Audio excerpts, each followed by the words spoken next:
I guess we can start. So let me begin by greeting everyone. Good afternoon and welcome to the PES or Philippine Economic Society session on pro-poor development policies. This is actually a series of lectures that comes. Let me just share my screen. Um, I guess we can start. Yes. So let me begin by greeting everyone.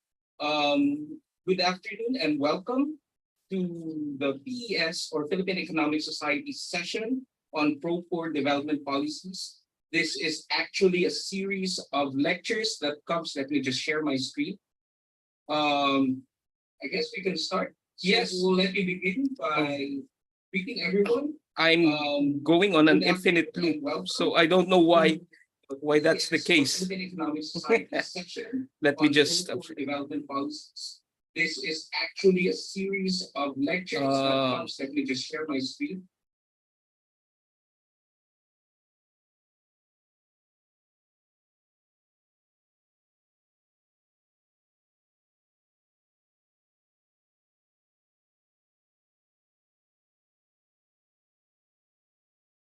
On allowances is 3,000 pesos. For most of the workers, 73% salary, they have a 70% of workers, they own only the bank account to which their salary are deposited. And 26% of them having an additional account, but rather a small proportion. Okay. As I said, and then average amount left in the salary account is 52,000 pesos. So now let's talk about the utilization of ATM Sanla. Almost all, 93% people knows the knowledge or awareness about ATM Sanla.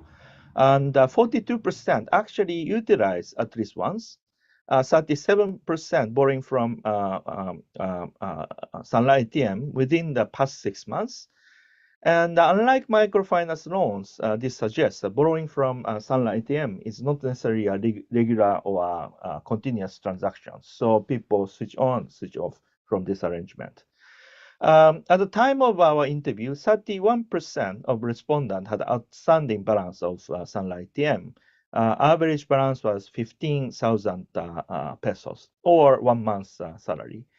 Among our respondents, private money lenders are the most common, 54%, followed by colleagues, friends, and neighbors and relatives. So actually, Sanla ATM lenders are somewhat diversified. Even friends can, arrange this ATM, Sanla ATM lending. And average term of borrowing is 5 months, and average payment amount is 2,700. Average interest rate is actually, intriguingly, 3%. And I think this is annual compounded rate of 40%. So actually, interest rate ranging from zero. So some cases, no interest rate, but the average interest rate is not so cheap. And so this is the average amount borrowed is 15,000 Philippine pesos, almost equivalent to 1 month's salary. And also those who have outstanding balance, roughly the same amount of outstanding balance. Continuing characterization of Sanla ATM, what's the purposes? Actually, medical expenditure is the number one purposes, followed by consumption and then education of children. And so this is another difference from microfinance loan, which are used for investment purposes. In terms of amount of expenses that ATM loan applied to, medical expenditures are largest, as I said, and then followed by this order. So actually, in terms of amount, also medical is the largest. Okay. And the final table from our survey, actually 186 out of 320 respondents said they never borrowed from Sanla. So we asked what was the reason. Number one reason was no need to borrow Sanla ATM.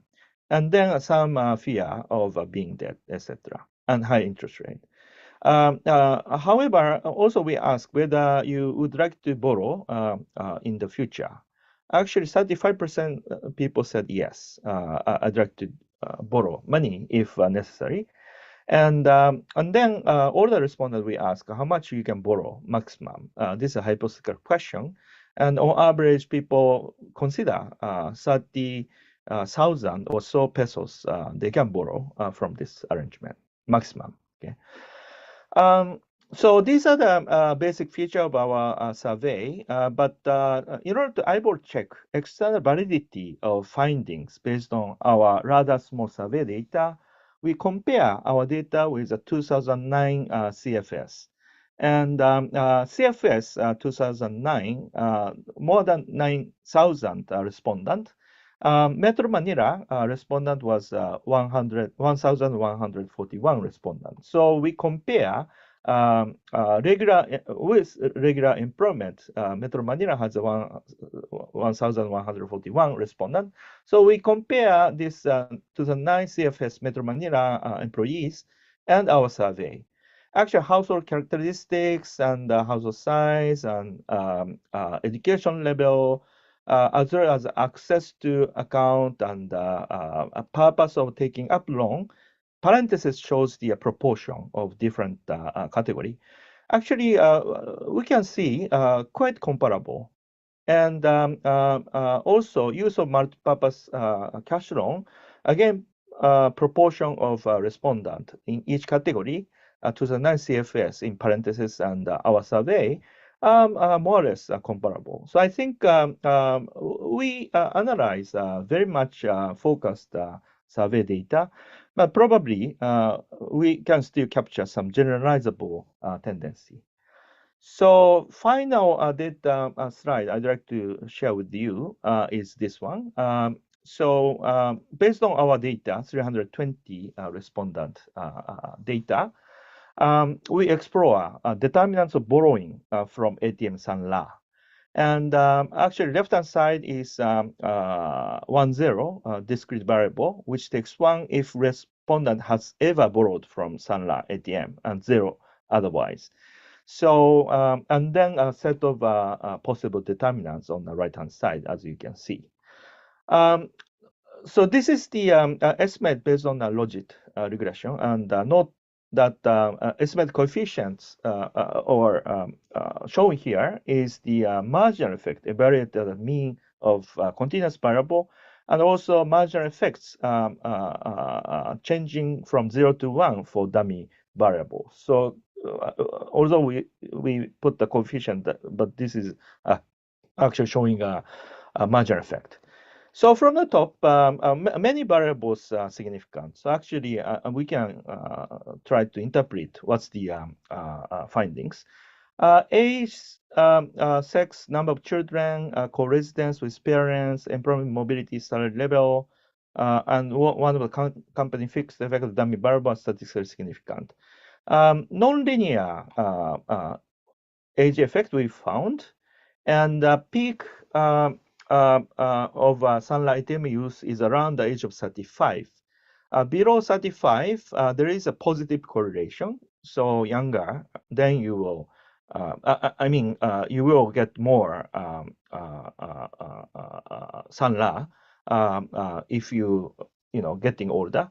But above 35, this is negative. So you gradually, receding from borrowing from sunlight. And I think this is reasonable because younger the person more likely to face the borrowing constraints. So I think relatively large amount of demand, potential demand for borrowing. And then if you get older, you have less likely to borrow.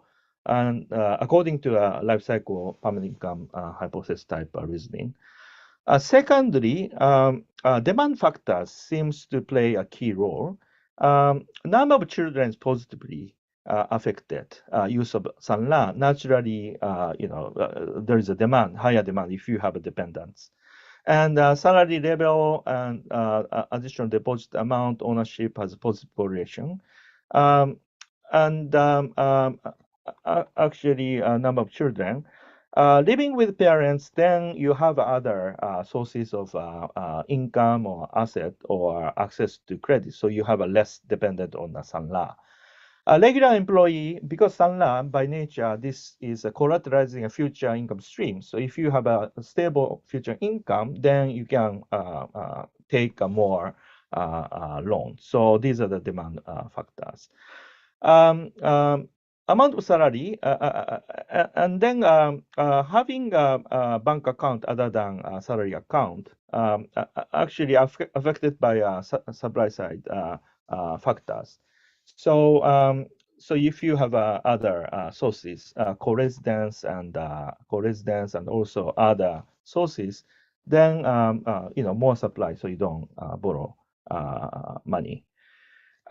Company A has a negative coefficient. Actually, this company provide a special credit supply program, internal loan scheme by collateralizing retirement allowance. So that shows the if company has some formal scheme, then people will be discouraged to take Sanla ATM. And finally, but not least, female dummy variable is negative, meaning Sanla ATM is more prevalent among men, and women try to borrow less from Sanla ATM. So I think these are the main result and seems to be reasonable. So let me wrap up and a couple of minutes I'd like to discuss our findings. First, unexpectedly high prevalence of Sanla ATM we observe. And actually, theoretically speaking, there are asymmetry information problem in rural credit market. Sunlight M can be regarded one side as institutional innovation using financial technology, but there are negative side to such loan arrangement. And especially we observe men are more taking up loans that may be used for some luxury expenses. And indeed, actually, I didn't put here. Nava Ashraf's AER paper shows the if get money in the Philippines, people utilize that money for personal expenses.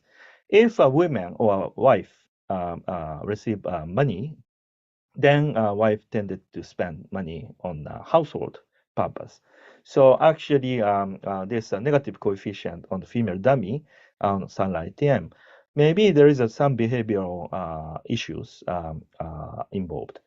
So we have a companion paper still never finished because passing of Nobu. We look into behavioral economics insight. And actually, we have questions to identify a hyperbolic discounter. And intriguingly, one third of these respondents present biased. And hyperbolic discountings are also more likely to borrow with Sanla ATM. And also, we check some core expenses like spending or going to Jollibee and other luxury expenses. And we found hyperbolic discounters tended to spend more on these fun goods.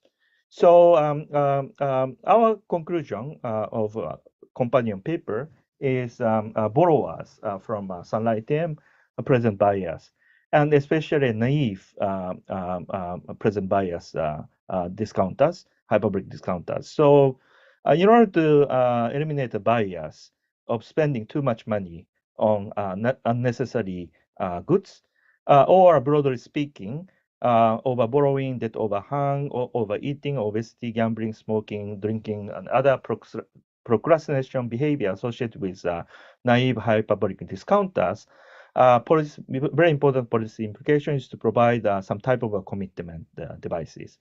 And as we have seen, company A provided another credit scheme. I think that is one way to provide some indirect commitment device to mitigate negative consequences of Sunla ATM. And also more direct regulation of Sunla ATM may be important. With that, I stop here and thank you very much. Fascinating. So what does it say? So I know you're burning with your questions, but let's defer it until all speakers have presented. So let's now move But on. by the way, I forgot to show the final slide. Yeah. So so this is Oh, Nobu. Nobu, yeah. Nobu, and on the way to go to the village in Laguna, we have our favorite, Balut. you Is that know, balut? balot place and stopping by. Yeah. Okay. Anyway, thank you very much. Thank you, Professor Sawada. Uh, with that, let's go to our next speaker. Our next speaker is JC Giancarlo Punongbayan, who is currently an assistant professor at the School of Economics of the University of the Philippines. And he has served as the head executive assistant of the current Socio-Economic Planning Secretary, Arsenio Balisacan, the version 1 during Pinoy, right, Yes. JC? And he also co-founded Usapang Econ. It's a group of Filipino economists that aims to popularize economic concepts for the layman Filipino audience. He obtained his PhD from the UP School of Economics, and I'll leave JC to describe what he's trying to present right now in a hotel in Bali. Okay, so JC, take it away. Thank you so much, Carl, and good afternoon, everyone. This afternoon, I'll be sharing with you a chapter in the festival that was published recently in honor of Secretary RC. And as Carl mentioned, I had the privilege of working with Sec RC before, and I'm very happy to share with you this particular chapter. It's joint work with Jeffrey Williamson of Wisconsin-Madison, as well as our moderator, Carl Handok. So I'm in the position that if you have any questions, feel free to direct them to the moderator himself. Okay, this paper is really about the spatial inequality in the Philippines during the American colonial period. For years, Jeff and I have been working on this, and this paper found a revival when Carl joined the team. And this is basically capitalizing on the huge data sets that are available actually for researchers in the Philippines, historical economic data from the American censuses. So we have at the UP School of Economics, as well as other libraries, copies of these data. These are physical copies, so you can imagine the work that we did in order to just encode many of these data, but it's really quite a rich set of data. So, we know that there's a sizable literature on regional development and dynamics, and SecRC has worked on this in many papers. But there's really comparatively little that has been said about the economic and development disparities across regions in the early 20th century in the Philippines, and how American colonial rule affected the Philippine economy at that time in many respects. So just as a brief background, so we know that at the turn of the century, 19th century to 20th century, the Philippines was essentially in shambles because of the disruptions as Spain ceded the Philippines to the US, and the Philippine War that emanated from that. So aside from the huge toll on people in terms of deaths coming from that conflict, you can imagine that there's a huge toll as well when it comes to the economy. Um, Coming from that episode, America then embarked on an ambitious project to prepare Filipinos toward independence and self-government. Essentially, they set up huge public infrastructure investments across the country in education, health, civil service, and you can imagine the amount by which this really contributed to the growth of the Philippines around that time. So this graph shows you the growth rate of the Philippines across the decades in the 20th century. And you can see that as a result of the deliberate policies of the US, and partly because of the base effect, the Philippines' gross domestic product grew by about 5.2% from 1902 to 1910, and then 5.79% from 1910 to 1920. And then right after the war, during the Reconstruction, the economy grew at an average rate of 6.21% from 1950 to 1960. And in fact, that's the highest average decadal growth rate of the Philippines, barring the 2010 to 2019 episode. So it's really quite an extraordinary period in our economic history. But yes, as I mentioned, that there's little known on how such growth was distributed among the Philippine regions. So Manila vis-a-vis Luzon, the rest of Luzon, Visayas, and Mindanao, and how it could have affected development outcomes across regions and how it may have contributed to overall inequality around that time. So for example, how much more prosperous, educated, and healthy were people in Manila vis-a-vis those in the rest of Luzon, Visayas, and Mindanao? So we try to quantify this by constructing a human development index using the data that has been meticulously recorded by the Americans in their censuses. And we look at how the HDI that we constructed changed in Luzon, Visayas, and Mindanao from the turn of the century until 1939. And then we provide some explanations on that may allow us to understand better why these trends manifested.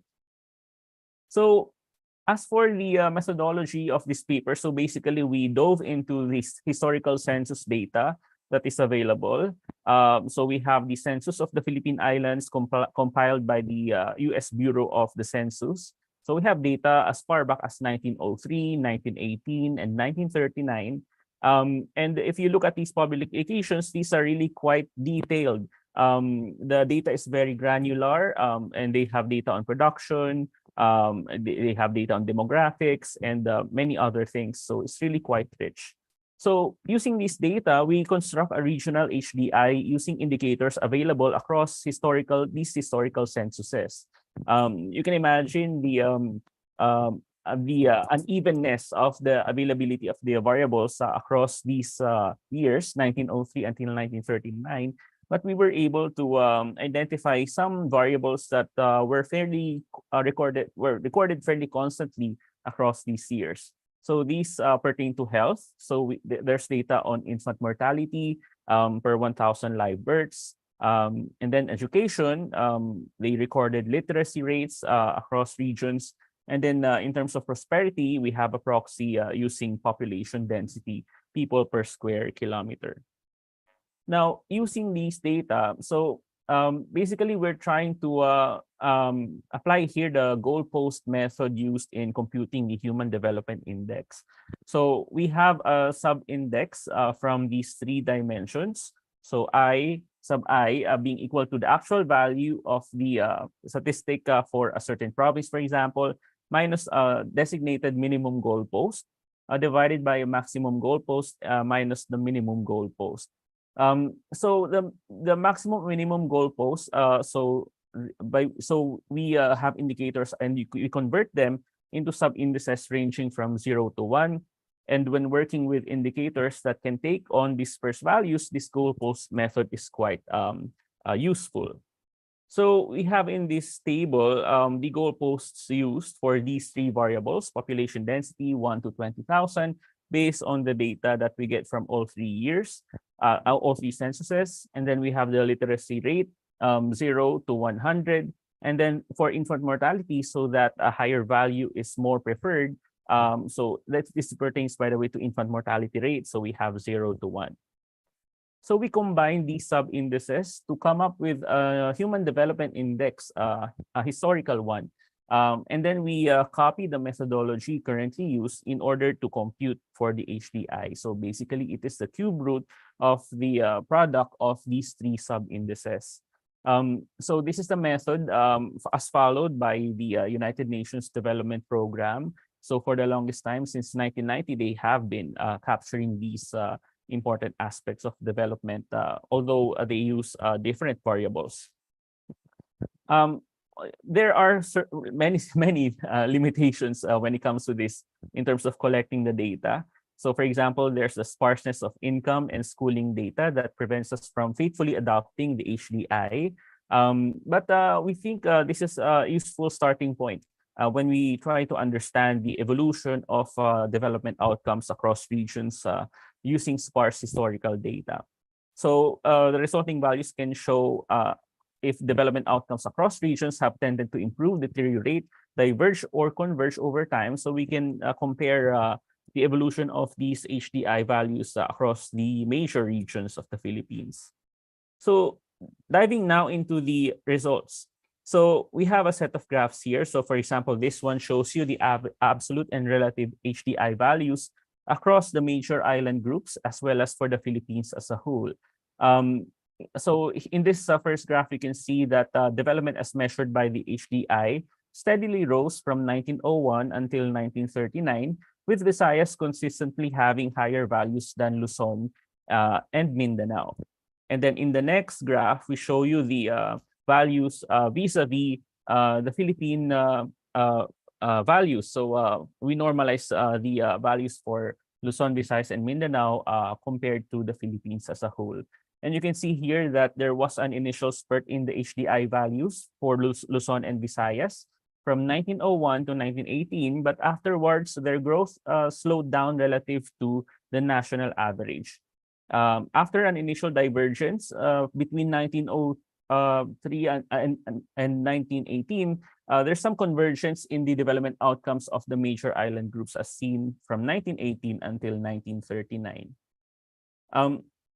And then we can focus on specific sub-indices. So you can see here, for example, the evolution of population density in Manila vis-a-vis Luzon, Visayas, and Mindanao. So this graph shows you a steady increase in population density in the regions with values for Manila being significantly higher. And this is a product of, the Manila's population density really increased as shown here. However, certain government proclamations to incorporate neighboring towns and cities to form Greater Manila led to a significant increase in the land area of Manila as measured in the censuses. So from 37 square kilometers to in 1948 to 636 square kilometers by 1960. So you can imagine that over time, Manila basically gets larger and larger, and this may account for the changes in population density. So this just shows you just how much the population of Manila really increased despite a larger area. And then you can see here the values for Luzon, Visayas, and Mindanao. Now, when it comes to literacy rates, so these graphs here show you a steady rise in literacy rates across regions. So Manila initially had a huge advantage over the regions, Luzon being slightly above the national average and Visayas and Mindanao both below the national average. But you can see some degree of convergence across the regions as evidenced by the narrowing gaps between Manila on the one hand and Visayas and Mindanao on the other hand. And then this one shows you trends in infant mortality. And what jumps out here is that at the beginning of the 20th century, infant mortality was especially high in Manila. But this was because of the environment in Manila that was quite deadly to children, as recorded in the 1903 census, with no less than more than 1,500 children under 1 year dying per 1,000 population. So at the time, there was a huge outbreak of cholera, and this caused a very high mortality rate in Manila, and this accounts for the high infant mortality rate in Manila around that time. So it's interesting to see just how these historical events in public health are actually manifested in the statistics as collected by the Americans. Okay, so with those broad strokes, we were quite interested in trying to explain what factors may have directed or at least influenced the patterns shown in the previous section. So we saw some degree of convergence in the human development outcomes in Luzon, Visayas, and Mindanao, with Manila performing better in some aspects rather than others. So the next task is to try to explain these trends. In this paper, we were quite modest in our aims. There's no real econometric analysis just yet, and there's still we acknowledge that there's really a lot of room still if we want to understand quantitatively the trends that happened back then. So we focus on the pattern of agricultural and industrial growth, as well as the investments by the Americans on public education as well as health. And we identify these as some of the more important reasons for the spatial inequality patterns that we saw earlier. So again, a set of graphs. So this one shows you that agriculture and industry were the most dynamic sectors of the economy during the American colonial period. And you can see that agriculture share in GDP averaged almost 40% around that time. And this high share was maintained over 4 decades of pre-war 20th century, comparing to the current level, which is less than 10%. We were really quite an agricultural economy back then. You can see here the growth rate of agriculture, and it was the highest during the first 2 decades of American rule, but slowly decelerated thereafter. Philippine agriculture during this period was characterized by its dualistic nature. On the one hand, a segment of agriculture hinged on the economy of special relations with the US. On the other hand, there was the traditional agricultural production dominated by subsistence small farmers.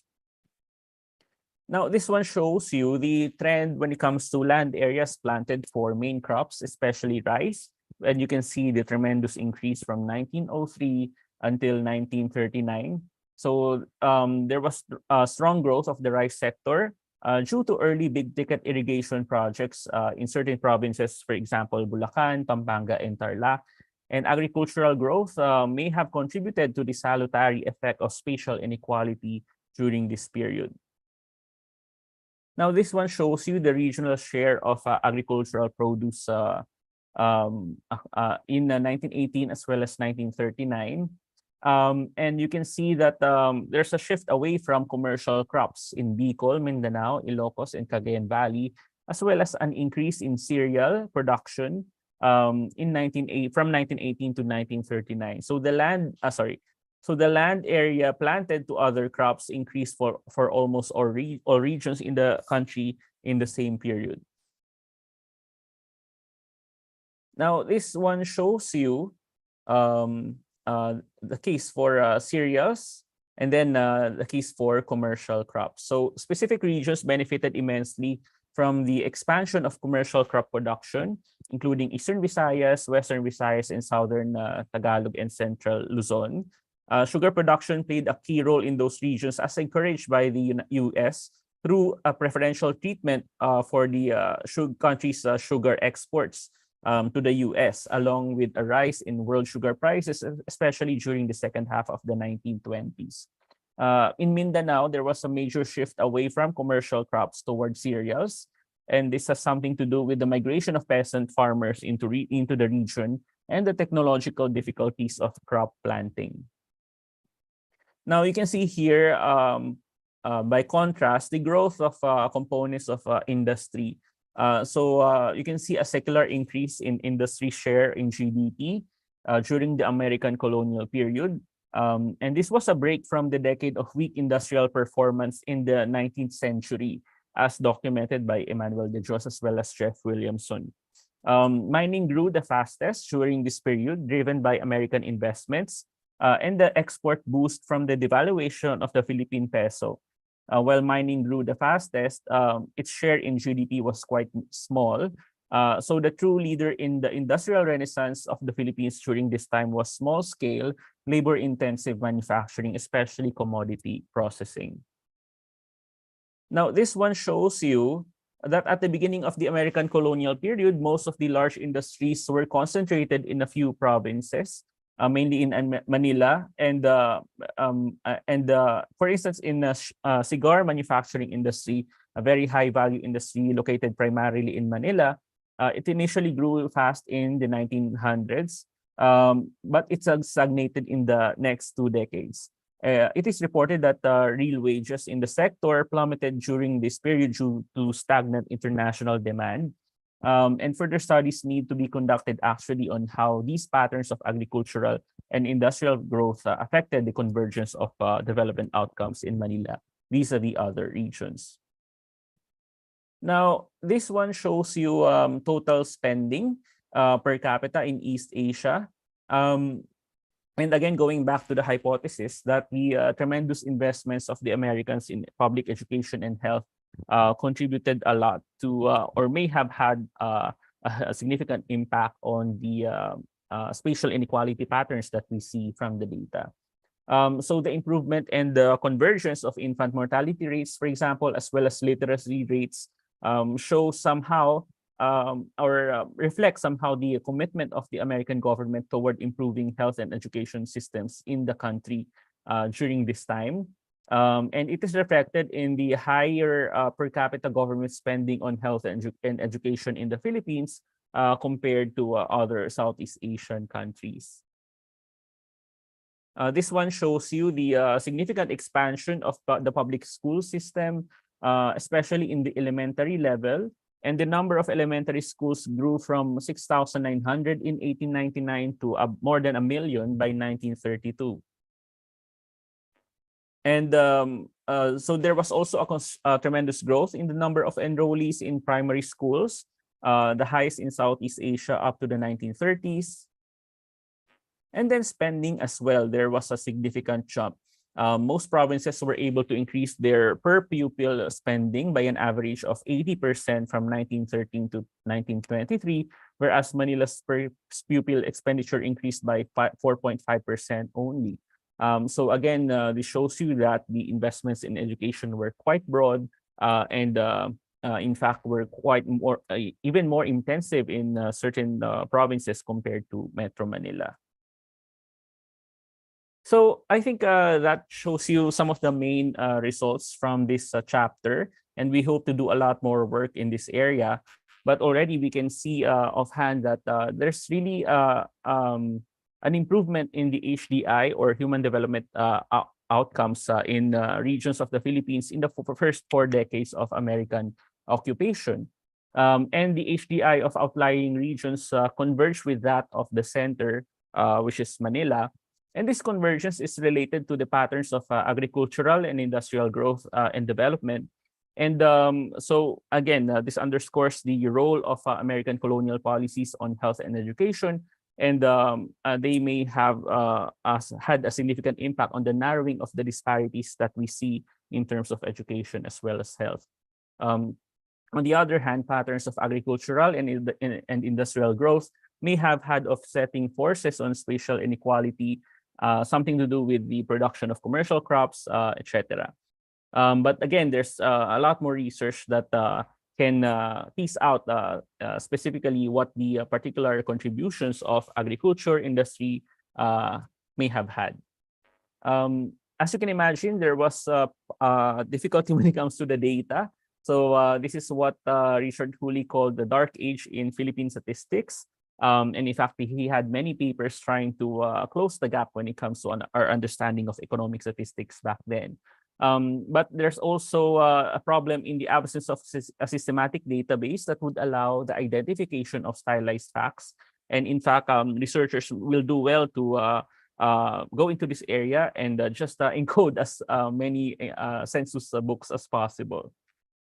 Future research should conduct a similar census data analysis to construct an HDI on the years after independence. So this is another interesting area of research. And this would need information on trade and global prices, domestic policies in agriculture, migration, etc. I think that's it. Thank you very much for listening. Thank you so much, JC.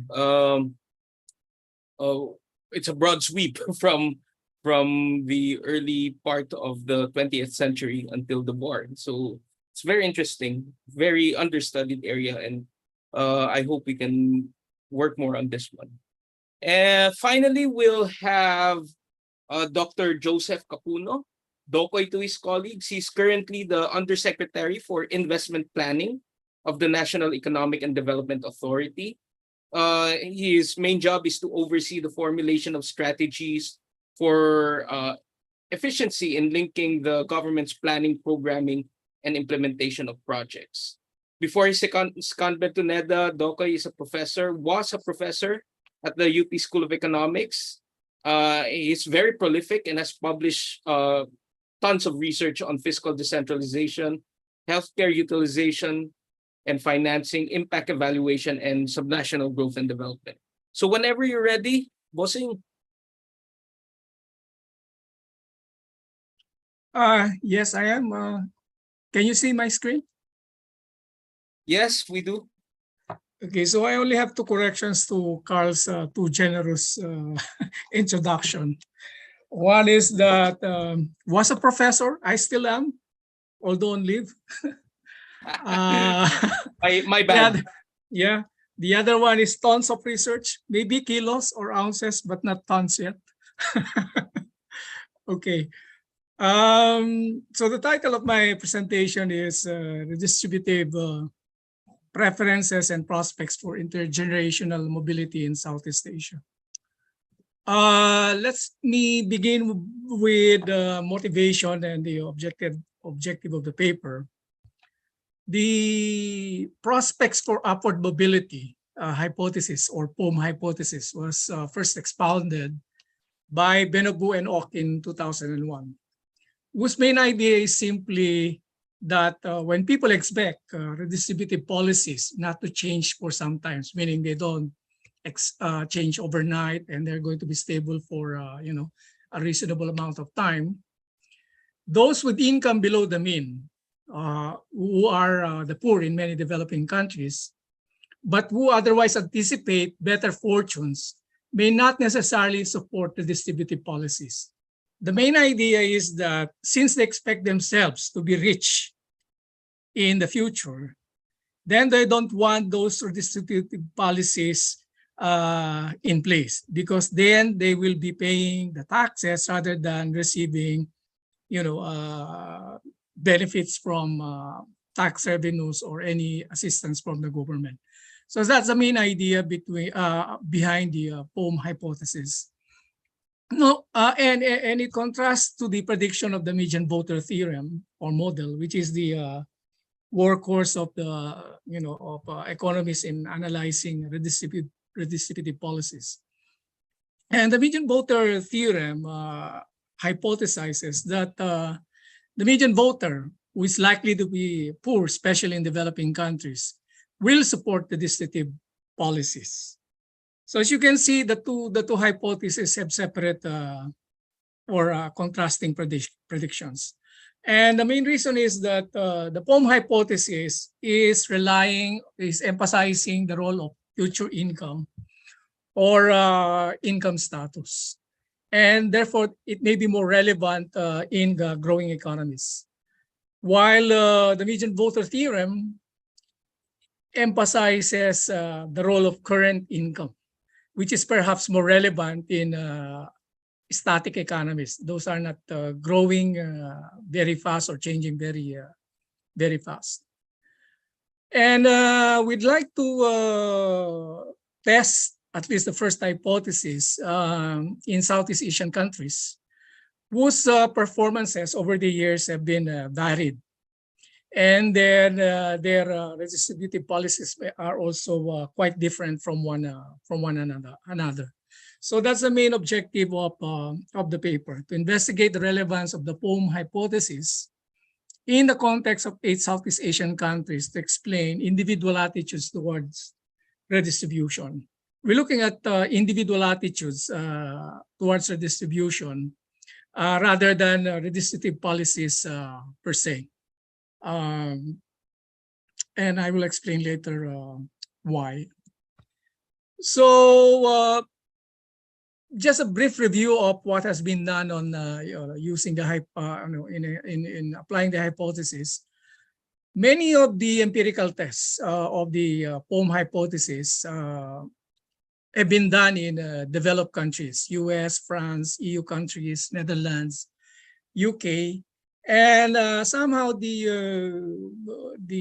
main result so far is they only find limited support for the hypothesis. And also they find other conditional factors to be to moderate the effects of the key variables that they use to test the POM hypothesis. East Asian or Southeast Asian countries, they have tested investigated the correlates or covariates of preference for redistribution, but not really to test the POM hypothesis per se. In Japan, for example, Yamamura has found the importance of social capital using the same data set also from a previous wave, as I'm going to use here. Chang has found self-determination, self-reliance, and filial duty are important correlates of preference for redistribution. Haggard, Kaufman, and Long, using Asian and non-Asian country data, found that income is an important factor in determining redistribution. More recently, Toyama found that individual support may diminish as market opportunities widen. So the long and short of this brief review of literature is that the POM hypothesis has not been applied or investigated in the Asian context, while East Asian and Southeast Asian studies that look at individual preferences for redistribution have not tested the POM hypothesis per se. So this gives us the opening for filling the gap in the literature. So just to provide the context for the study, so we have here the list of 8 Southeast Asian countries included in the studies: Cambodia, Indonesia, Malaysia, Myanmar, Philippines, Singapore, Thailand, and Vietnam.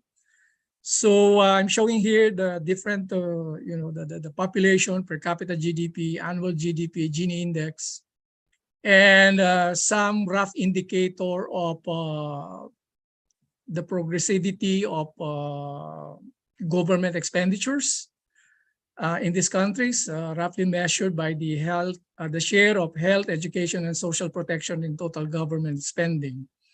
The idea is that many of these expenditure items are targeted towards the less well-off in the population in these countries. So you could see the huge range in the redistributive, shall we say, priorities that the governments in these countries put. And you can also see here the Gini index, which measures the inequality. So the Gini index perhaps is reflecting the latent demand at the very least for redistribution, while the share of health, education, and social protection in government expenditures roughly correlates with how well these governments prioritize the needs of the poor in the countries, while the per capita GDP more or less tells us how capable, at least financially, these governments are in meeting those needs. So the point of this paper, of this slide, is that we see a lot of variation across 8 countries in terms of the need for redistribution, priorities for redistribution, and capacity to redistribute to address the needs of their population.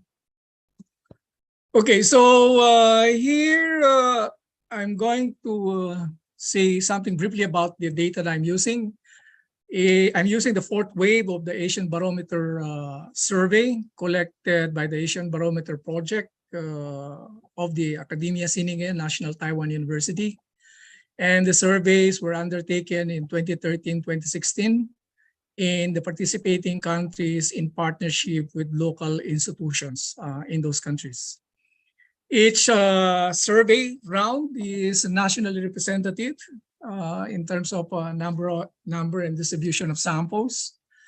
And the interviews were done face-to-face using a standard questionnaire that makes the data collected from the different countries comparable.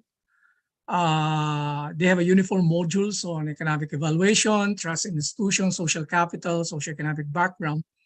In the 4th wave, which I'm using, they introduced 2 new modules, one module on redistribution and another module on social mobility. So in italics here, I reproduce the questions that I'm going to use in the analysis. I measure a distribution based on the answer to this question. It is the responsibility of the government to reduce the difference between people with high income and those with low income. So the answers here are typically highly agree, agree, neither agree, disagree, disagree, strongly disagree. And module on the question, the specific question on the module on social mobility that I used is the one highlighted here. Imagine a staircase with 10 steps where the poorest people are on the first step and the richest on the 10th step. Where would you put yourself in this staircase? Then where would you put your parents on this staircase? And where do you think your children will be on this staircase? So depending on which step on the staircase they identified, we can compare how much upward mobility they have achieved relative to that of their parents and what level of upward mobility they expect their children to achieve relative to theirs. So that's how I constructed my key variables in this study using the fourth weight of the Asian Barometer survey.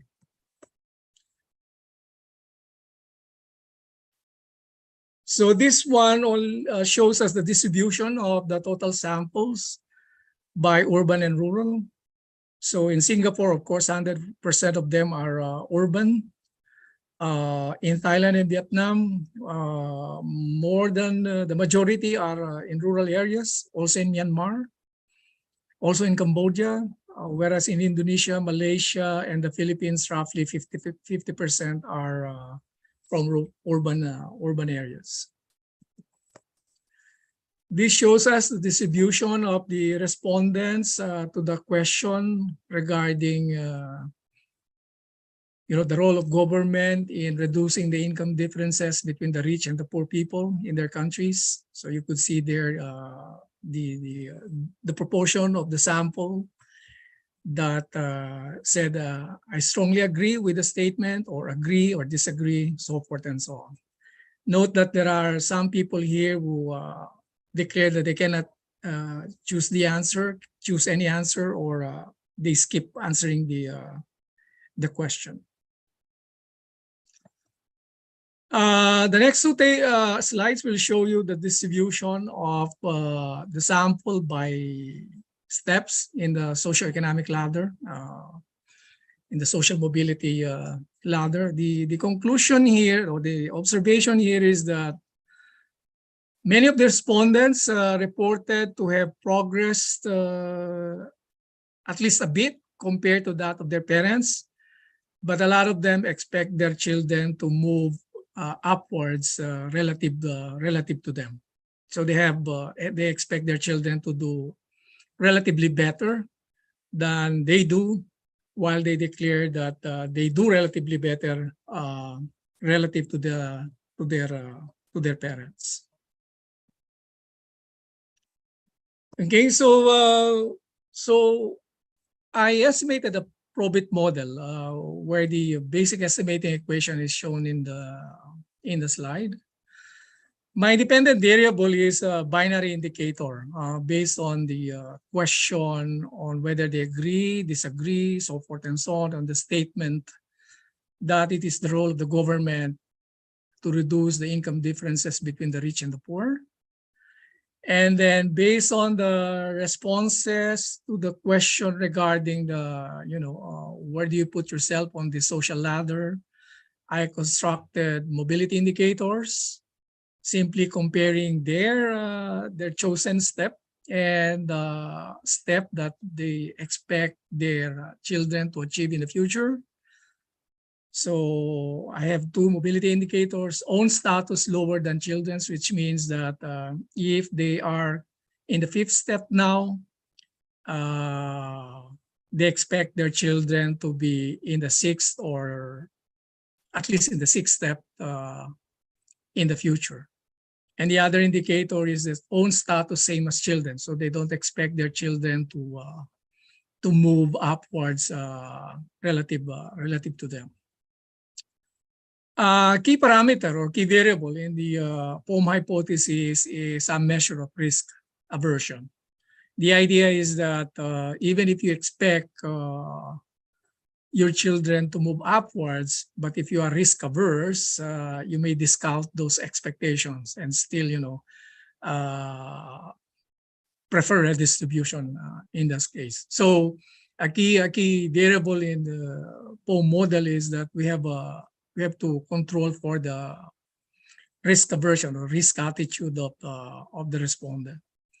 There's no direct question about risk aversion or in the ABS survey.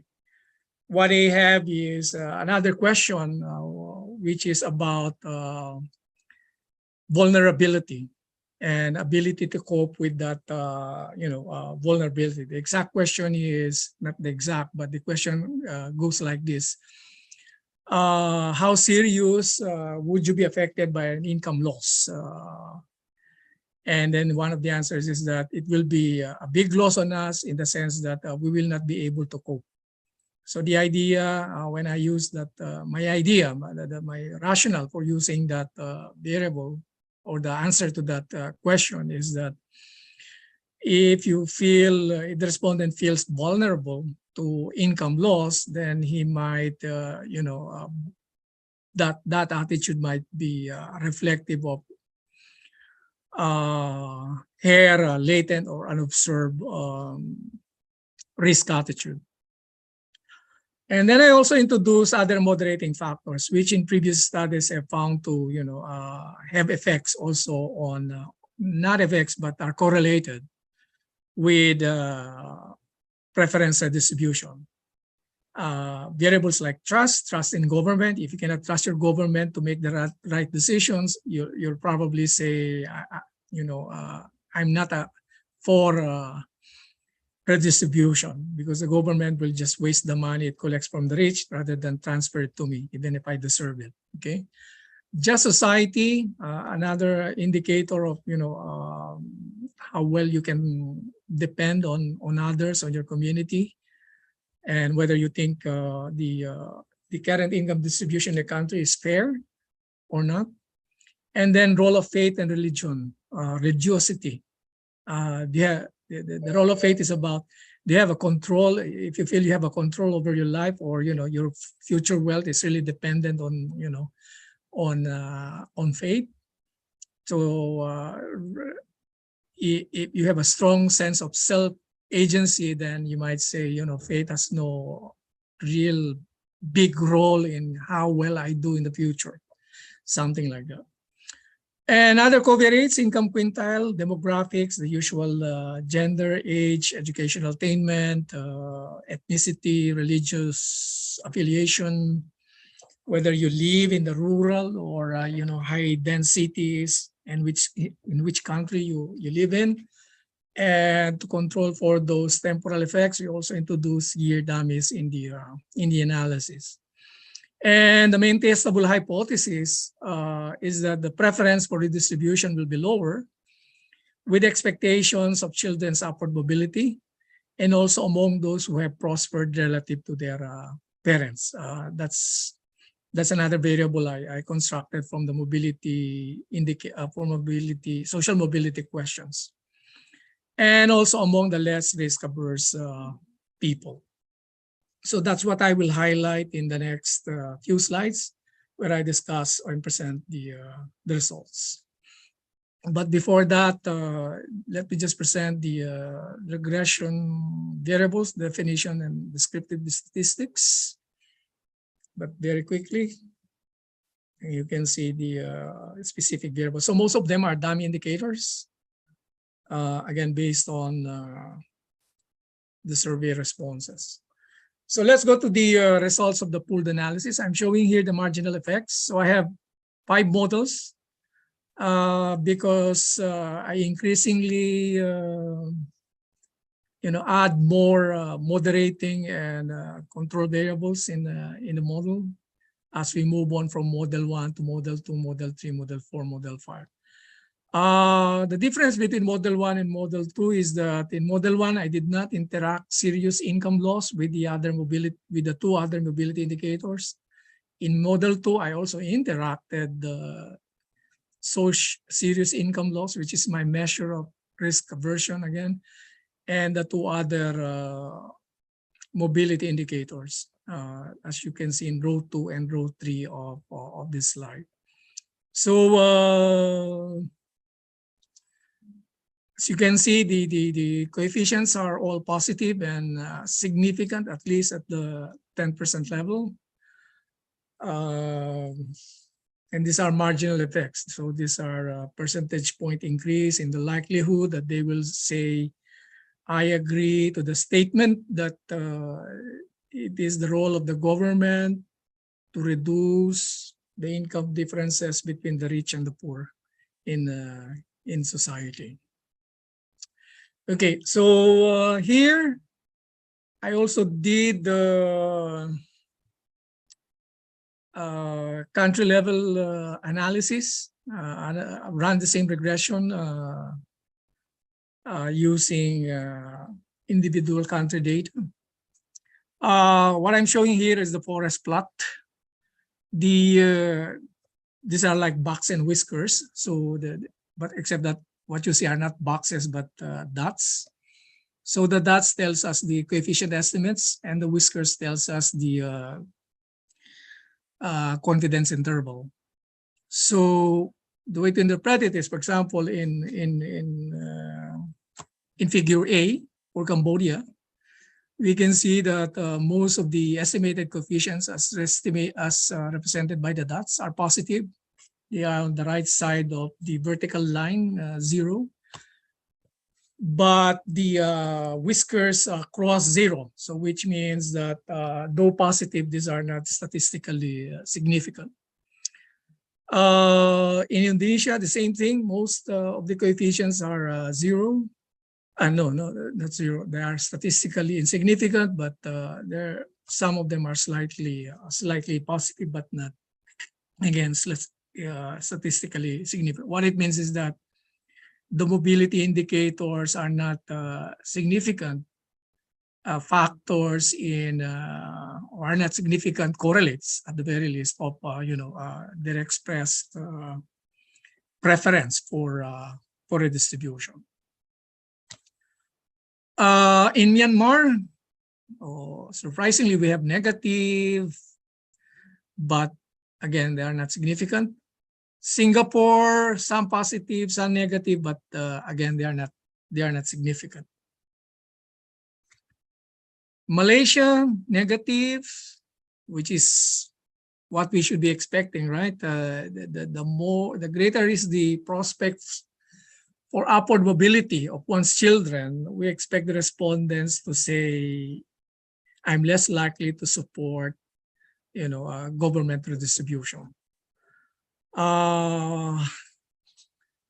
In the Philippines, positive, but again, not significant in Model 4 and 5, but in Model 1, 2, and 3, positive, which is contrary to what we expect, and significant. Sorry, in Malaysia, in Model 2, we have negative, which is what we expect, and also in Model 4, which is what we expect, at least for the own status lower than children, which indicates upward mobility or prospects for upward mobility. And then they say, I'm less likely to support government redistribution, which is consistent with the POM hypothesis, a negative and significant. In Thailand, positive and significant, which is again contrary to what we expect based on the POM hypothesis. In Vietnam, negative for some models, but in some models they are not significant.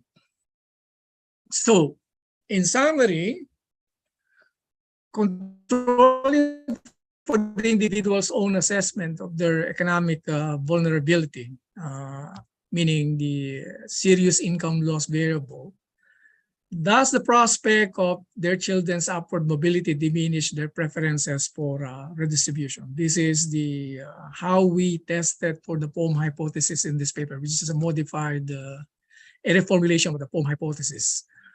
And we have two sorts of findings. Own status, same as children, is mostly positive and significant in the pooled analysis, which means parents support the distribution to ensure that their children's future, despite the, well, this is okay because if they don't expect their children to progress as, more than they have attained so far, then perhaps by saying I support government redistribution, they want to ensure that their children will, definitely move up the social ladder compared to them.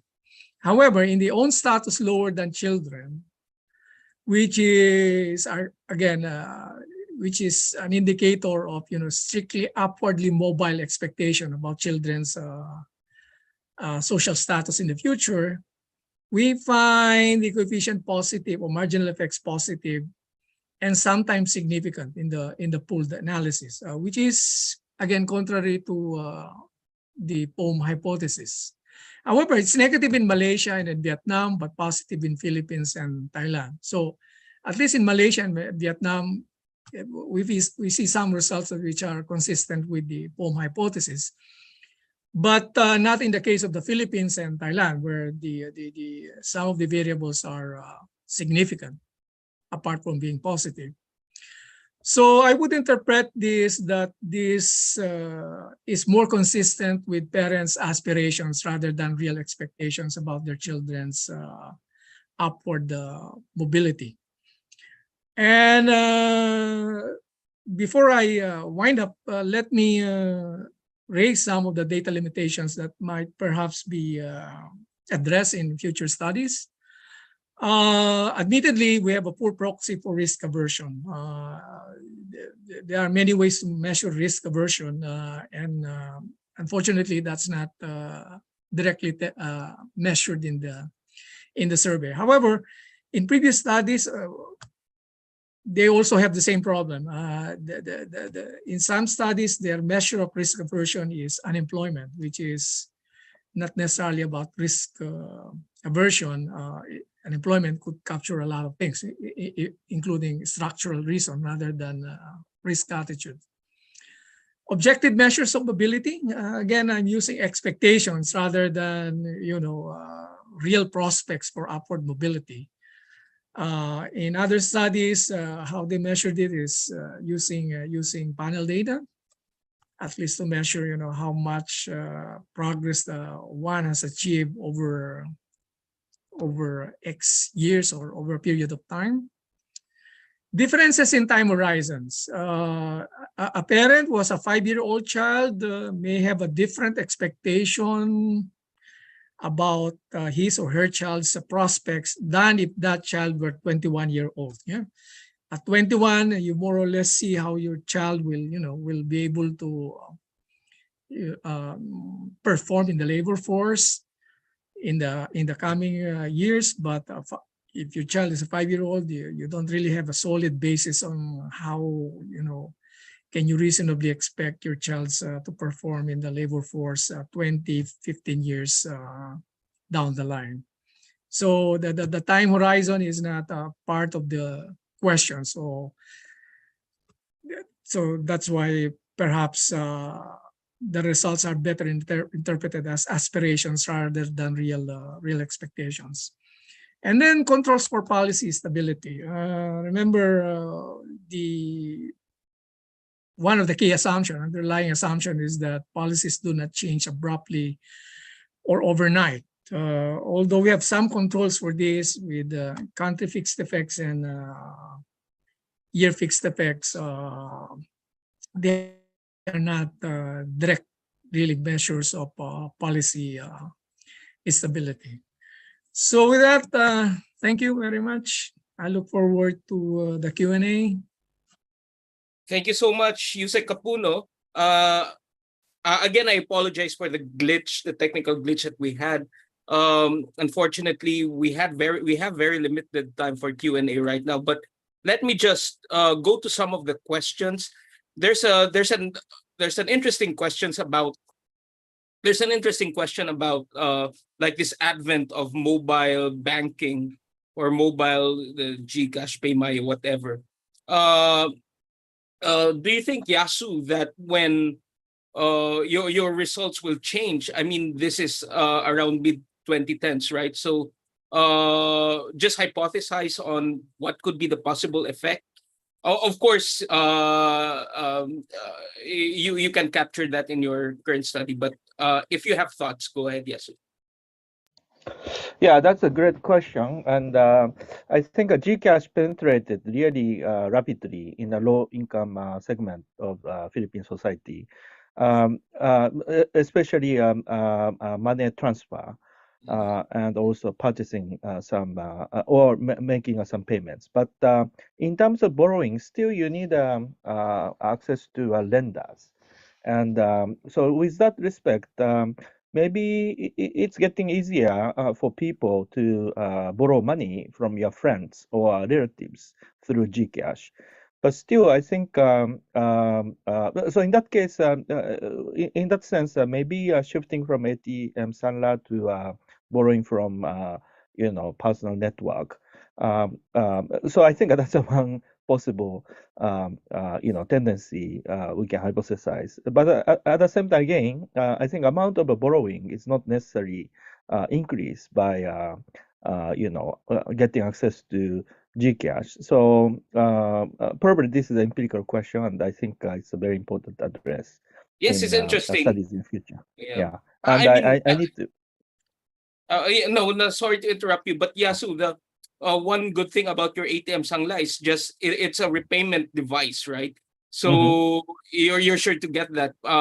In mobile banking, there's no like auto debit thing, so that's probably one advantage of ATM Sangla that will not be supplanted by mobile banking. Right. Yeah, thank you. Alex, do you have? I know your questions are burning right now, so Thank you, Carl. if you can show I'm yourself. sorry, this is not mostly observation and suggestions. Mhm. For Sensei Sawada, thank you. Very privileged to hear a lecture from Todai. Uh, I've been with the bank for 28 years, and the Sangla ATM has been a long time phenomenon. But to your point, to your question, Carl, about whether mobile is making a difference, GCash, PayMaya, I think yes. But my real question to the paper presenters is more of if they want to expand their future study, there are two possible areas. One is I noticed that the interest rate is not bad at 3.3% per month. So that's roughly 36% per annum. It used to be 20% per month, which is really usurious. No? So my real question there is if they're able to capture the social welfare effect of being able to access this versus the old informal usurious outlets. Number two is that one item that has been growing in the last 10 years, in which banks and savings banks have piled onto, is the formal loans to teachers. In the rest of Asia, it's called loans to civil servants. In the Philippines, we basically call it teachers' loans, and the payment is via automatic deduction through their DepEd payrolls, and they are protected by the General Accounting Appropriations Act that no deduction shall exceed a certain specific amount. It used to be no more than 30% of their monthly. So there's a built-in protection there. But I think if you want a bigger picture, they may want to include that. So they don't have to respond. Second, since JC pointed to you, Carl, as the respondent for the paper. Yeah, and he bailed out. Yes. My comment is this. The 1900 to pre-war data is too aggregative, that doesn't give us that much handle. For example, the growth rate differences between industry, agriculture, and services, to aggregative. Let me give you an example why. I edited the book on China Bank's history, 100 years, so from 1920 to 2020. One of our biggest source book is a dissertation by Wok Fong Chu in ANU on the history of the Chinese in Philippine economic history. I would strongly suggest to you, Carl, he makes extensive use of data sources in the US Library of Congress. Ang daming disaggregated data doon. No?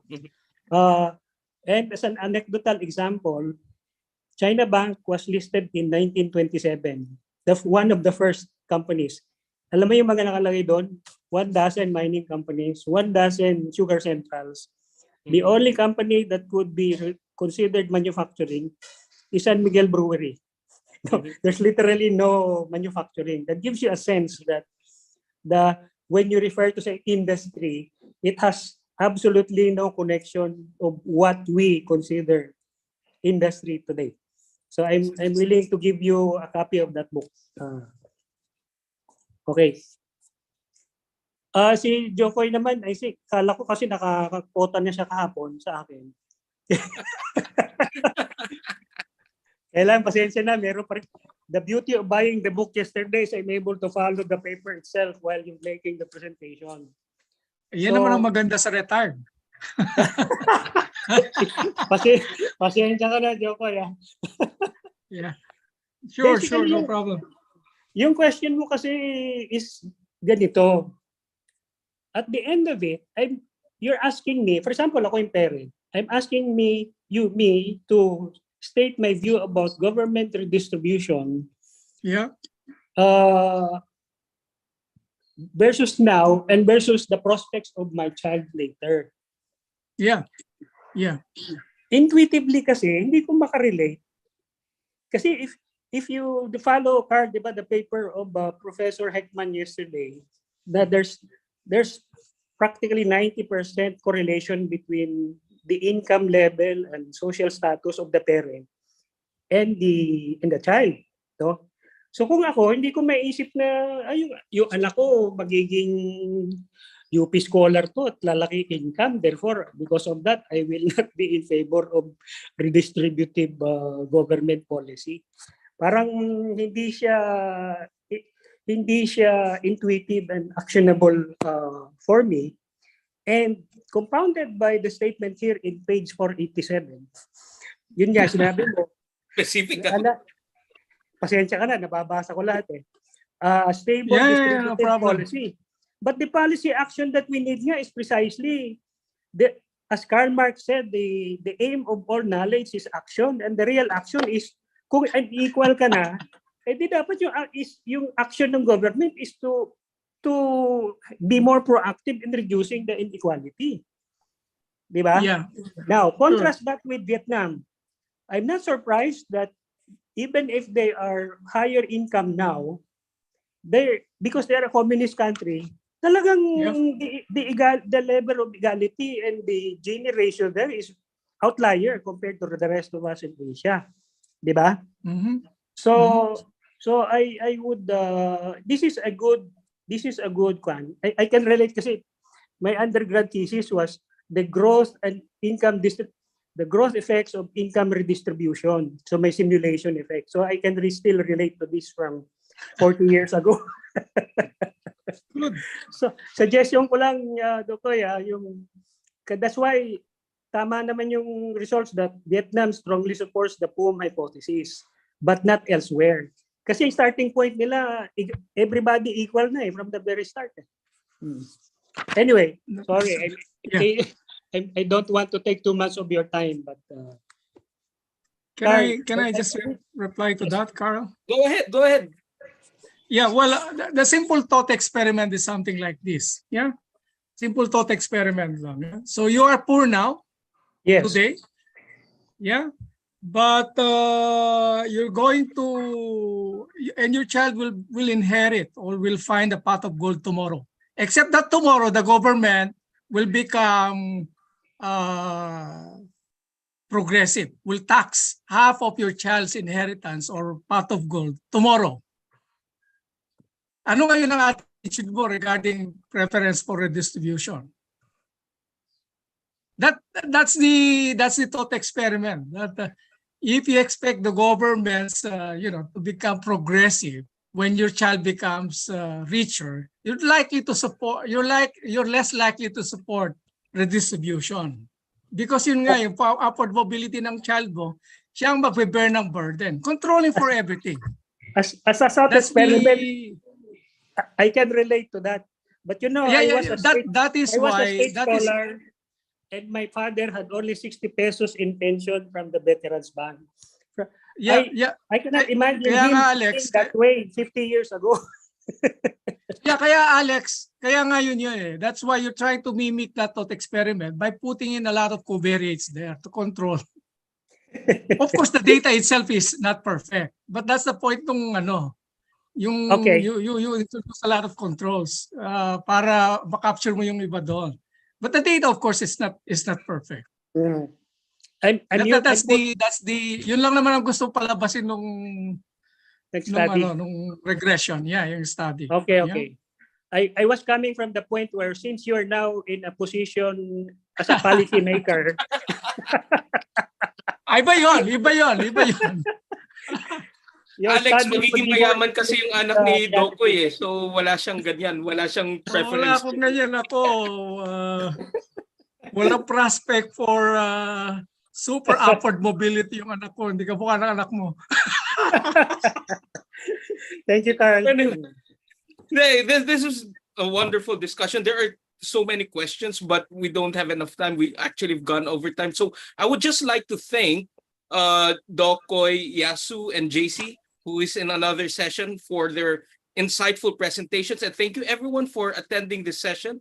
And I will try my best to forward the questions to the relevant speakers and to have them address it. So thank you so much and see you on the other sessions. Thank you. Thank you. Sayonara! Thank you very much. Sawata-san! Bye-bye. Thank you. Maraming Arigatou salamat po. gozaimasu. Ingat. Arigato!